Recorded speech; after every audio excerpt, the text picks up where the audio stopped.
আমাদের বর্তমান প্রধানমন্ত্রী জনাব তারেক রহমান সাহেব একটি ভয়ঙ্কর রাজনৈতিক জটিলতার মধ্যে পড়েছেন। এই রাজনৈতিক জটিলতা যে রাজনৈতিক বিপর্যয় তৈরি করবে, এটা শুধুমাত্র বিএনপিকে বা ব্যক্তিগতভাবে জিয়া পরিবারকে, সামগ্রিকভাবে বাংলাদেশকে ক্ষতিগ্রস্ত করবে তা নয়।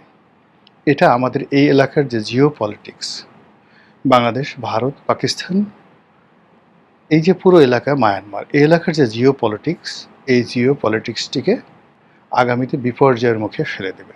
এখন রাজনীতির সমীকরণ যে জায়গাতে দাঁড়িয়ে আছে, এই সমীকরণের অব্যবহিত পরিণতিতে এ দেশটি কি হতে যাচ্ছে। এখানে তালেবান সরকারের মতো একটি দক্ষিণপন্থী সরকার ব্যবস্থা কায়েম হতে পারে। পাকিস্তানের মতো একটি military dictatorship under the cover of democracy. পাকিস্তানে যেভাবে এখন মার্কিন যুক্তরাষ্ট্রের তাবেদার সেনাবাহিনী, সেনাবাহিনীর তাবেদার একটি সরকার, সরকারের তাবেদার একটি বিরোধী রাজনৈতিক গ্রুপ, যেভাবে পাকিস্তান চলছে। এর বাইরে আপনি চলে যেতে পারেন একেবারে অ্যাজ লাইক মিশরের মতো। সেখানে আব্দুল ফাত্তাহ সিসি যেভাবে মিশরটি চালাচ্ছেন, ঠিক সেভাবে। যদি প্রেজেন্ট টেন্স বাদ দিয়ে আপনি অতীতে যান, তাহলে আপনি চিলিতে পিনোশে, ইন্দোনেশিয়াতে সুহার্তো, কিংবা জেনারেল নেউইন বা উ মং মং খা, তারা যেভাবে মায়ানমার চালিয়েছেন, ঠিক একই একটা পরিণতি আমাদের এই 18 কোটি মানুষের দেশে তৈরি হতে যাচ্ছে। বিষয়টা সংক্ষেপে বলার চেষ্টা করব, বুঝিয়ে বলার চেষ্টা করব, আশা করি আপনাদের ভালো লাগবে। রাজনীতির সবচেয়ে বড় বিপদ নয়, যাকে বলা হয় ভূমিকম্প এবং সুনামি, হলো রাজনীতির শূন্যতা। প্রকৃতি সব কিছু সহ্য করে, কিন্তু কোনো অবস্থাতেই শূন্যতা পছন্দ করে না। বায়ুমণ্ডলে যদি শূন্যতা হয়, সেখানে ঘূর্ণিঝড় হয়, কালবৈশাখী হয়। সমুদ্র পৃষ্ঠে যদি শূন্যতা তৈরি হয়, মহাবিপর্যয় তৈরি হয়ে যায়। সমুদ্র পৃষ্ঠ বাদ দিয়ে যদি আপনি সমুদ্রের তলদেশে কোনো শূন্যতার তৈরি হয়, সঙ্গে সঙ্গে সেখানে ম্যারিয়ানা ট্রেঞ্চ এর মতো গভীর খাতের তৈরি হয়, আর সেই ট্রেঞ্চের মধ্যে পৃথিবীর সবচেয়ে বড় পর্বতমালা অলিম্পাস তৈরি হয়ে যায়। এবং সেটা পার্মানেন্টলি এরকম একটা পরিস্থিতির সৃষ্টি করে, যেমন ধরুন আপনাকে বলা হয়, যদি আকাশে যেভাবে ব্ল্যাক হোল তৈরি করে পার্মানেন্টলি, এই ব্ল্যাক হোল কখনো মরে না, সব মরে যায়, আকাশের সব কিছু মরে যায়, তারাও মরে যায়, চন্দ্র, সূর্য, গ্রহ, তারা, নক্ষত্র, একটা নির্দিষ্ট সময় আছে, কিন্তু কখনো ব্ল্যাক হোল কখনো মরে না। একইভাবে এই মহাবিশ্বের যেখানে এরকম ব্ল্যাক হোলের মতো প্রকৃতিতে ঘটনা ঘটে, সমুদ্রের নিচে যখন এই ঘটনাটা ঘটে, সেখানে বারমুদা ট্রায়াঙ্গেলের মতো একটি ট্রায়াঙ্গেল তৈরি হয়ে যায়, যেটা কিয়ামত পর্যন্ত ভয়ঙ্কর আস হয়ে থাকে। আবার শূন্যতার কারণে মরুভূমি তৈরি হয়, শূন্যতার কারণে আমাজন জঙ্গল তৈরি হয়ে যায়। প্রকৃতি কখনো শূন্যতা পছন্দ করে না, সেই জায়গা পূর্ণ করে ভয়ঙ্কর কোনো একটা কিছু দ্বারা। আর এই প্রাকৃতিক বৈশিষ্ট্যগুলো থেকে আমরা যেন শিক্ষা গ্রহণ করি, এজন্য দিনের পর দিন, বছরের পর বছর, শতাব্দীর পর শতাব্দী, সহস্রাব্দ ধরে এই পৃথিবী নিয়ে গবেষণা হচ্ছে। আর সেই গবেষণার প্রেক্ষিতে মানুষের যে আচার আচরণ, চালচলন, আমাদের জীবনে ফিজিক্স আছে, কেমিস্ট্রি আছে, বায়োলজি আছে, ভূগোল আছে, এরকম হাজার রকম বিদ্যা আছে। আর সেই বিদ্যার মধ্যে পলিটিক্যাল সায়েন্স সবচেয়ে গুরুত্বপূর্ণ বিদ্যা, যে বিদ্যা বাকি সব বিদ্যাকে নিয়ন্ত্রণ করে। যে সমাজে রাজনীতি ঠিক নেই, সে সমাজে অর্থনীতি ঠিক হয় না। যে সমাজে অর্থনীতি ঠিক নেই, রাজনীতি ঠিক নেই, সে সমাজে কখনো পরিবার, সমাজ, মেধার বিকাশ হয় না। রাজনৈতিক অস্থিরতার কারণে পৃথিবীর বহু পণ্ডিত এক দেশ থেকে অন্য দেশে চলে গেছে। সেই দেশে গিয়ে, যে দেশে ভালো, সেই দেশে গিয়ে তারা সভ্যতা গড়ে তুলেছে। আমরা ঠিক সেরকম একটা শূন্যতার মধ্যে পড়েছি। আমাদের দেশে রাজনীতির পরিপূরক আওয়ামী লীগের পরিপূরক বিএনপি, বিএনপির পরিপূরক আওয়ামী লীগ, এই দুটো রাজনৈতিক দল যখন সক্রিয় থাকে তখন সঙ্গে সঙ্গে আরও ২০টি রাজনৈতিক যে কণ্ঠস্বর সেগুলো বুলান্ত হয়ে যায়। এখন আওয়ামী লীগের জমানাতে প্রাণান্তভাবে চেষ্টা করা হয় যে বিএনপিকে দুর্বল করার জন্য। এখন সেই দুর্বল বিএনপির হাতে যখন আমরা ক্ষমতা দিয়েছি তখন সেই দুর্বলের যে অত্যাচার সেটা কতটা ভয়ঙ্কর হয় সেটি বর্তমান জমানাতে আপনারা দেখতে পাচ্ছেন এবং আগামীতে দেখতে পাবেন।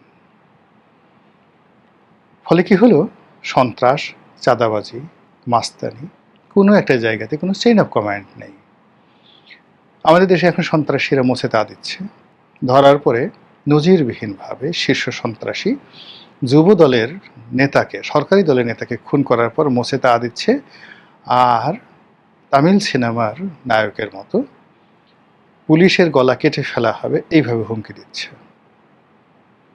প্রধান শিক্ষক, principal, vice principal, vice chancellor, does not matter, মন্ত্রী, এমপি, কোনো সমস্যা না। যেখানে শক্তিশালী লোক আছে সেই শক্তিশালী লোক সরকারি কোনো পদ পদবীকে কেয়ার করছে না, তার গাল আর পিঠ একত্র করে দিচ্ছে। এখন প্রধানমন্ত্রী হন, প্রধানমন্ত্রীর পরিবারের সদস্য হন, ডাজ নট ম্যাটার, কেউ আপনাকে সমীহ করছে না, যে যার মতো করে। এখন কৃষককে যে ভাষায় গালি দিচ্ছে প্রধানমন্ত্রীকে একই ভাষায় গালি দিচ্ছে, একজন সম্মানিত মহিলাকে যে ভাষায় গালি দিচ্ছে একজন খেটে খাওয়া কিংবা ধরুন কুলবধূ, পথবধূ অথবা আরও অনেক কিছু, তাদেরকে একই ভাষায় গালা দিচ্ছে, তৃতীয় লিঙ্গের লোকদেরকে গালিগালাজ করছে। এই যে জিনিসগুলো বিস্তার লাভ করছে জাস্ট লাইক করোনার মতো, সেটা রাজনীতির শূন্যতা থেকে। যখন কোনো একটা সমাজে, কোনো একটা রাষ্ট্রে, কোনো একটা সেক্টরে কোনো প্রতিদ্বন্দ্বী না থাকে, প্রতিযোগিতা না থাকে, তখন তার বিকাশ হয় না। এজন্য এই পৃথিবীতে বর্তমান জমানাতে কেবলমাত্র নিজেদেরকে প্রতিযোগিতার মধ্যে রাখার জন্য অনেক বড় বড় giant company billion billion dollar খরচ করে তারা নিজেদের প্রতিদ্বন্দ্বী তৈরি করে। জাস্ট একটা উদাহরণ দিই, চীনের একটা কোম্পানি আছে যারা সারা দুনিয়াতে পোর্ট, যে এই যে আমরা যে বন্দর পরিচালনা করি, বন্দরের যে ইকুইপমেন্টগুলো রয়েছে সেই ইকুইপমেন্টগুলোর 90% তারা একা সাপ্লাই করে, এবং এই পৃথিবীতে তাদেরকে চ্যালেঞ্জ দেওয়ার মতো কোনো শক্তি নেই, একচেটিয়াভাবে তারা ব্যবসা বাণিজ্য করে যাচ্ছে। এই কোম্পানি সাম্প্রতিক সময়ে $20 বিলিয়ন, আবার আমি বলছি 20 বিলিয়ন, $20 বিলিয়ন তার একটা ফান্ড এই কোম্পানি তৈরি করেছে তাদের প্রতিদ্বন্দ্বী কোম্পানিকে সাহায্য করার জন্য, যেন তারা মার্কেটে তাদের সাথে কম্পিটিশন করতে পারে। কারণ তারা জানে যে এরকমভাবে যখন একচেটিয়াভাবে সে কোনো ব্যবসা করা হয় তখন সঙ্গে সঙ্গে সেই কোম্পানিটি বিলীন হয়ে যায়।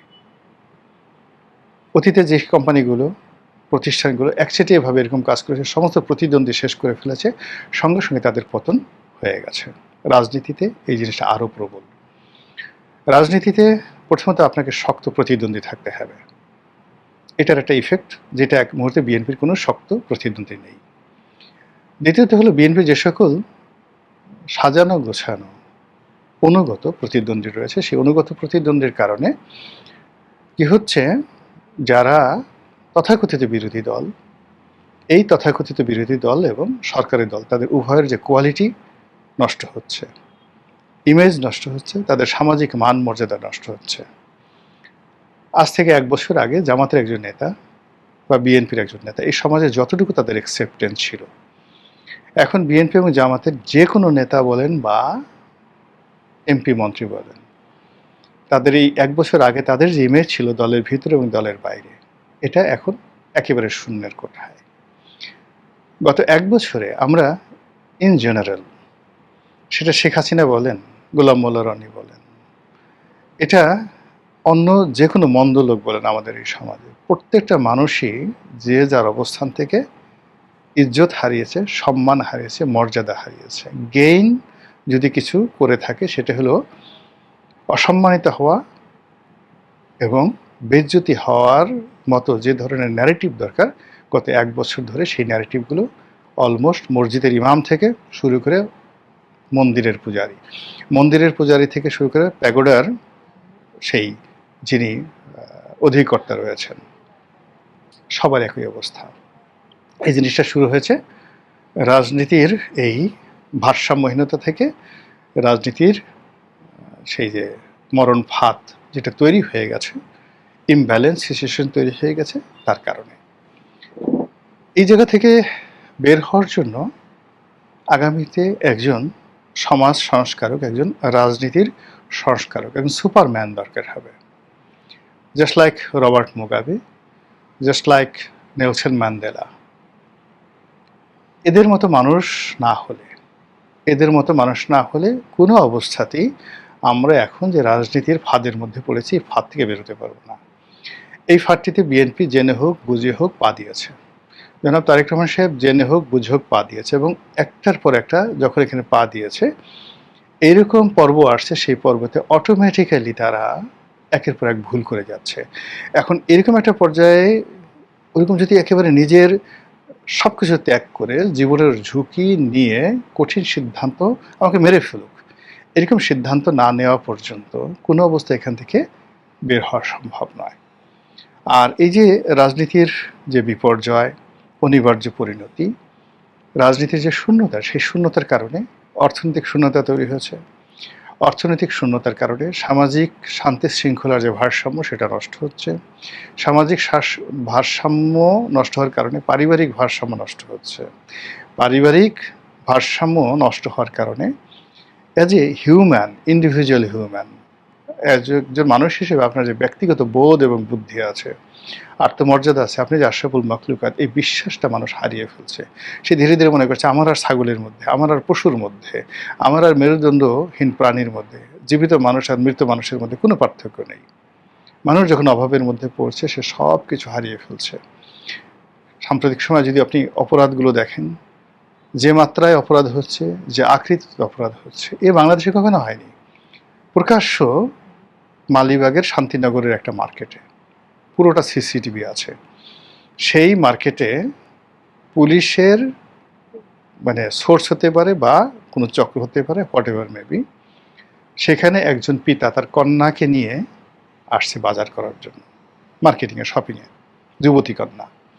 সেই কন্যার সামনে সেই বাবার পকেটে ইয়াবা ঢুকিয়ে দেওয়া হলো, জোরাজুরি করে, মার দিয়ে। কন্যা ধাক্কাধাক্কি করতেছে, তারপর সে জোর করে পকেটে ইয়াবা ঢুকিয়ে দেওয়া হলো। এই দৃশ্য শত শত মানুষ দেখলো। তারপর ওনার পকেটে ইয়াবা আছে, এই অভিযোগে পুলিশ তাকে গ্রেপ্তার করে নিয়ে গেল। সে অভিযোগ করে তাকে গ্রেপ্তার করে নিয়ে গেল, আর যারাই কাজ করলো তারা সেখান থেকে চম্পট দিয়ে চলে গেল। এই সমাজ কি কল্পনা করা যায়? আপনি বসুন্ধরা মার্কেটে হাসছেন আপনার কন্যাকে নিয়ে, আপনার স্ত্রীকে নিয়ে, হঠাৎ করে একজন এসে আপনার হাত দুই হাত চেপে ধরলো, হাজার হাজার মানুষের সামনে, শত শত মানুষের সামনে, ক্যামেরার সামনে আপনার পকেটের মধ্যে সেই ইয়াবা ঢুকিয়ে দিল।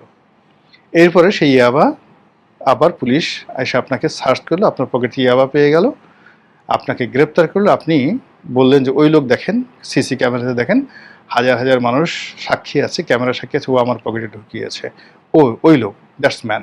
সেই লোক মুসকে মুসকে হাসছে সিনেমার মতো, আর পুলিশ আপনাকে ধরে নিয়ে যাচ্ছে।